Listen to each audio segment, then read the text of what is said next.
ಆತ್ಮೀಯ ಬಂಧುಗಳೇ, ಶ್ರೀರಾಮಚರಿತ ಮಾನಸ ಅಯೋಧ್ಯಾಕಾಂಡ, ಇದರಿಂದ ಚೌಪಾಯಿಗಳು ಮತ್ತೆ ದೋಹೆಯನ್ನ ತಿಳ್ಕೊಳ್ಳೋಣ.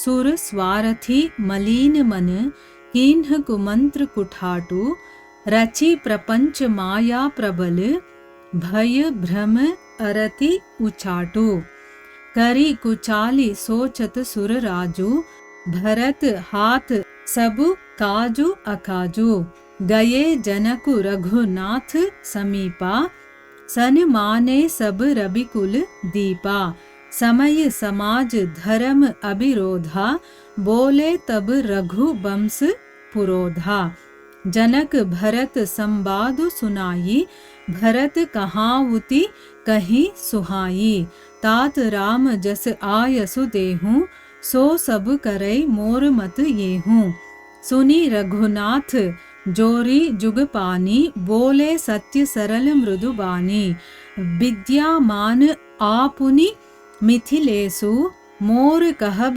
सब बांथि भदेसु रावुर राय रजायसु होई रावुरी सपथ सही सिर सोई.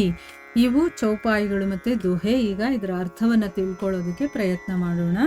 ಇಲ್ಲಿ ತುಳಸಿದಾಸರು ಹೇಳ್ತಾರೆ, ಸರಸ್ವತಿ ದೇವತೆಗಳು ಹೇಳಿದ ಹಾಗೆ ಮಾಡೋದಕ್ಕೆ ಒಪ್ಕೊಳ್ಳಿಲ್ಲ. ತನ್ನ ಲೋಕಕ್ಕೆ ವಾಪಸ್ಸು ಹೊರಟು ಹೋಗ್ತಾಳೆ. ಆಗ ದೇವತೆಗಳೆಲ್ಲ ವ್ಯಾಕುಲರಾಗ್ತಾರೆ. ಅವ್ರಿಗೇನು ಅಂತಂದ್ರೆ, ಈಗ ನಮ್ಮ ಕೆಲಸ ಹೇಗಾಗೋದು, ಏನು ಮಾಡೋದು, ಸರಸ್ವತಿನೂ ಮಾಡಲ್ಲ ಅಂತ ಹೇಳ್ಬಿಟ್ಲಲ್ಲ. ಮೊದಲು ಒಪ್ಕೊಂಡಿರ್ತಾಳಲ್ವ ಅವಾಗ ಕೈಕೆ ವಿಷಯದಲ್ಲಿ. ಆದರೆ ಈಗ ಭರತ ಭಕ್ತಿ ಮತ್ತು ಪ್ರೀತಿಯಿಂದ ತುಂಬಿರುವಂಥವನು. ಅವನ ಹೃದಯದಲ್ಲಿ ಸೀತಾರಾಮರು ನೆಲೆಸಿದ್ದಾರೆ. ಅಲ್ಲಿಗೆ ಹೋಗೋದಕ್ಕೂ ಕೂಡ ನನಗೆ ಅರ್ಹತೆ ಇಲ್ಲ ಅಂತ ಕೆಲಸ ಮಾಡೋದಕ್ಕೆ, ಸೊ ನಾನು ಮಾಡೋದಿಲ್ಲ ಅಂತ ಅಂದ್ಬಿಟ್ಟು ಹೊಟ್ಟೋಗ್ತಾಳಲ್ವಾ. ಈಗ ಮಲಿನ ಮನಸ್ಸಿನವರಾದಂತಹ ಸ್ವಾರ್ಥಿ ದೇವತೆಗಳು ದುಶ್ಚಿಂತನೆ ಮಾಡಿ ಕುತಂತ್ರವನ್ನು ಮಾಡ್ತಾರೆ. ಈಗ ಏನಾದರೂ ಆಗಲಿ ಅವ್ರ ಕೆಲಸವನ್ನು ಮಾಡ್ಕೋಬೇಕಲ್ಲ ಅವರು. ಸೊ ಅದಕ್ಕೆ ಯೋಚನೆ ಮಾಡ್ತಾರೆ. ತಮ್ಮ ಪ್ರಬಲವಾದಂತಹ ಮಾಯಾಜಾಲವನ್ನು ಹರಡಿ ಅಯೋಧ್ಯೆಯ ಪ್ರಜೆಗಳಲ್ಲಿ ಭ್ರಮೆಯನ್ನು ಉಂಟು ಮಾಡ್ತಾರೆ. ವಿರಕ್ತಿಯನ್ನು, ಉದ್ವೇಗವನ್ನು ಎಲ್ಲ ಕಡೆನೂ ಹರಡಿ ವ್ಯಾಪಿಸ್ಬಿಡ್ತಾರೆ. ಈ ಕುತಂತ್ರವನ್ನು ಮಾಡಿ ದೇವೇಂದ್ರ ಕೆಲಸ ಆಗೋದು ಕೆಡೋದು ಭರತನ ಕೈಯಲ್ಲಿದೆ ಅಂತಂದ್ಬಿಟ್ಟು ಯೋಚನೆ ಮಾಡಿ ತನ್ನ ಪ್ರಯತ್ನವನ್ನು ಮಾಡ್ತಾನೆ. ಈಗ ಕೆಲಸ ಆಗಲ್ಲ ಅಂದ್ಕೊಂಡು ಸುಮ್ಮನೆ ಕೂರೋಕ್ಕೂ ಆಗಲ್ಲ. ಇದು ನಮ್ಮ ಸ್ವಾರ್ಥದ ವಿಷಯ, ನಾವು ಇದನ್ನು ಮಾಡಲೇಬೇಕು. ಆಯಿತು, ನಮ್ಮ ಒಂದು ಪ್ರಯತ್ನ ಏನಿದೆಯೋ ಅದನ್ನು ಮಾಡೋಣ, ಆಗೋದು ಬಿಡೋದೆಲ್ಲ ಭರತನ ಕೈಯಲ್ಲಿದೆ ಅಂತ ಅಂದ್ಕೊಂಡು ಅವರ ಒಂದು ಏನು ಪ್ರಯತ್ನ ಇದೆಯೋ ಅದನ್ನು ಮಾಡ್ತಾರೆ. ಈ ಕಡೆ ಜನಕ ಮಹಾರಾಜ, ವಸಿಷ್ಠರು ಇವರೆಲ್ಲ ಜೊತೆ ಸೇರಿಕೊಂಡು ಶ್ರೀರಾಮ ಎಲ್ಲಿರ್ತಾನೋ ಅಲ್ಲಿಗೆ ಹೋಗ್ತಾರೆ.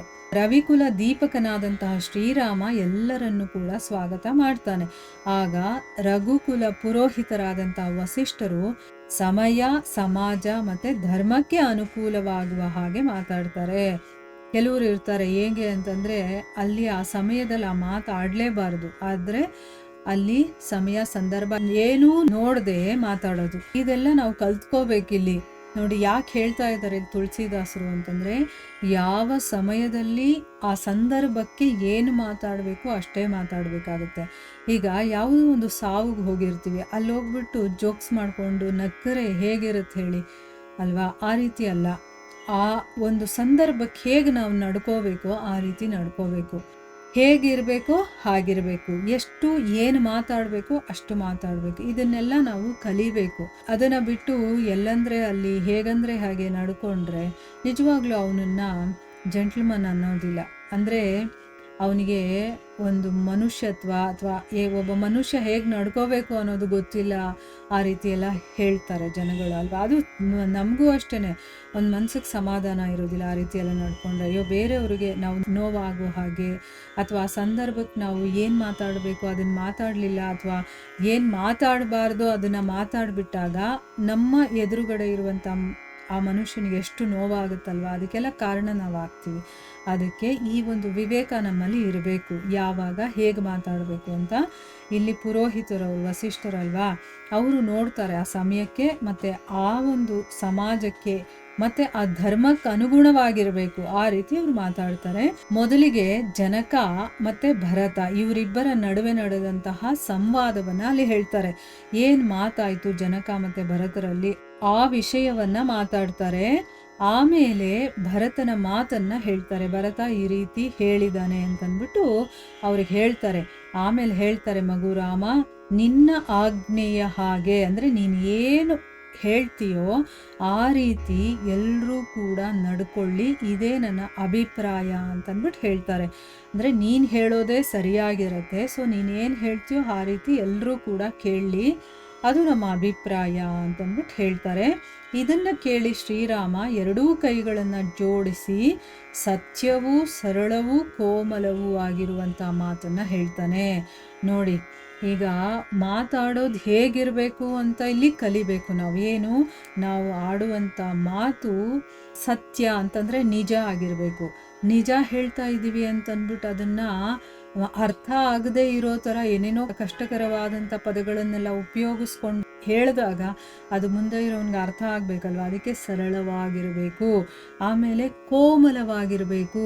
ನಿಜ ಹೇಳ್ತಾ ಇದ್ದೀನಿ ಅಂತಂದ್ಬಿಟ್ಟು ಅದನ್ನು ಕಠೋರವಾಗಿ ಹೇಳುವಂಥದ್ದಲ್ಲ, ಅದು ಕೋಮಲವಾಗಿರಬೇಕು. ಅದಕ್ಕೆ ರಾಮನ ಚರಿತ್ರೆ ಅನ್ನೋದು ತುಂಬ ಇಂಪಾರ್ಟೆಂಟು. ಒಬ್ಬ ಮನುಷ್ಯನನ್ನಾಗಿ ಅಂದರೆ ನಮ್ಮನ್ನು ಒಬ್ಬ ಉತ್ತಮ ಮನುಷ್ಯನನ್ನಾಗಿ ಮಾಡುತ್ತೆ.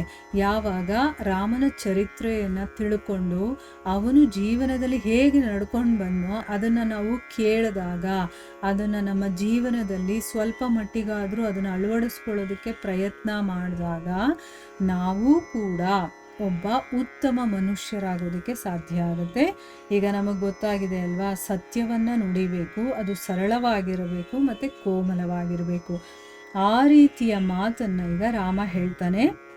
ಏನು ಹೇಳ್ತಾನೆ ಅಂತಂದರೆ, ನೀವು ಮತ್ತು ಮಿಥಿಲೇಶರು ಇರಬೇಕಾದ್ರೆ ನಿಮ್ಮ ಎದುರುಗಡೆ ನಾನು ಮಾತಾಡೋದು ಅನುಚಿತವಾಗುತ್ತೆ. ಅಂದರೆ ನನಗಿಂತ ಹಿರಿಯರು, ತಂದೆಯ ಸ್ಥಾನದಲ್ಲಿದ್ದಾರೆ ಅವರು, ಆಮೇಲೆ ನೀವು ನನ್ನ ಗುರುಗಳು, ನೀವಿರಬೇಕಾದ್ರೆ ನಾನು ಮಾತಾಡೋದು ಸರಿ ಇರೋದಿಲ್ಲ. ತಾವು ಮತ್ತು ಮಹಾರಾಜರು ಕೊಡುವಂಥ ಆಜ್ಞೆ ಇದೆಯಲ್ಲ ಅದು ಎಲ್ಲರಿಗೂ ಕೂಡ ಶಿರೋಧಾರ್ಯವಾಗುತ್ತೆ. ಅಂದ್ರೇನು, ನೀವೇನು ಹೇಳ್ತೀರೋ ಅದನ್ನು ನಾವು ಮಾಡಬೇಕು, ಅದು ನಮ್ಮ ಕರ್ತವ್ಯ ಆಗಿರುತ್ತೆ. ಅಂದರೆ ಶಿರೋಧಾರ್ಯ ಅಂತಂದರೆ ನೀವು ಹೇಳಿದ್ದನ್ನು ನಾವು ಮಾಡ್ತೀವಿ ಅಂತ ಅಂದ್ಬಿಟ್ಟು, ಇದನ್ನು ನಾನು ತಪ್ಪದೆ ಪಾಲಿಸ್ತೀನಿ ಅಂತ ಶಪಥಪೂರ್ವಕವಾಗಿ ಹೇಳ್ತಾ ಇದ್ದೀನಿ ಅಂತ ಹೇಳ್ತಾನೆ. ಅಂದರೆ ಇವಾಗ ನೀವು ಏನೇ ಡಿಸಿಷನ್ ತೊಗೊಂಡ್ರೂ ಕೂಡ ಅದನ್ನು ನಾನು ಒಪ್ಕೊಳ್ಳೋದಲ್ಲ, ನಾನು ಅದನ್ನು ಮಾಡೇ ಮಾಡ್ತೀನಿ ಅಂತ ನಿಮಗೆ ಮಾತು ಕೊಡ್ತಾ ಇದ್ದೀನಿ ಅಂತಂದ್ಬಿಟ್ಟು ಹೇಳ್ತಾ ಇದ್ದಾನೆ. ಯಾಕಂದರೆ ನೀವು ಹಿರಿಯರ ಸ್ಥಾನದಲ್ಲಿದ್ದೀರಾ, ನೀವು ಮತ್ತು ಮಿಥಿಲೇಶರು, ನೀವು ಹೇಳಿದಾಗೆ ನಾವೆಲ್ಲ ಕೇಳಬೇಕಾಗಿರುವಂಥದ್ದು ನಮ್ಮ ಕರ್ತವ್ಯ. ಅದಕ್ಕೆ ನೀವೇನೇ ಒಂದು ನಿರ್ಧಾರ ತಗೊಂಡ್ರೂ ಕೂಡ ಅದನ್ನು ನಾವು ಶಿರಸ ವಹಿಸಬೇಕಾಗಿರೋದು ನಮ್ಮ ಕರ್ತವ್ಯ. ಅದರಲ್ಲೂ ನಾನು ತಪ್ಪದೆ ಅದನ್ನು ಪಾಲಿಸ್ತೀನಿ ಅಂತಂದ್ಬಿಟ್ಟು ಅವನು ಶಪಥಪೂರ್ವಕವಾಗಿ ನಾನು ಹೇಳ್ತಾ ಇದ್ದೀನಿ ಅಂತ ಗುರು ವಸಿಷ್ಠರಿಗೆ ಅವನು ಹೇಳ್ತಾನೆ. ಮುಂದುವರೆದು ಏನಾಗುತ್ತೆ ಅಂತ ನಾವು ಮುಂದಿನ ಭಾಗದಲ್ಲಿ ತಿಳ್ಕೊಳ್ಳೋಣ. ಹರೇ ಕೃಷ್ಣ.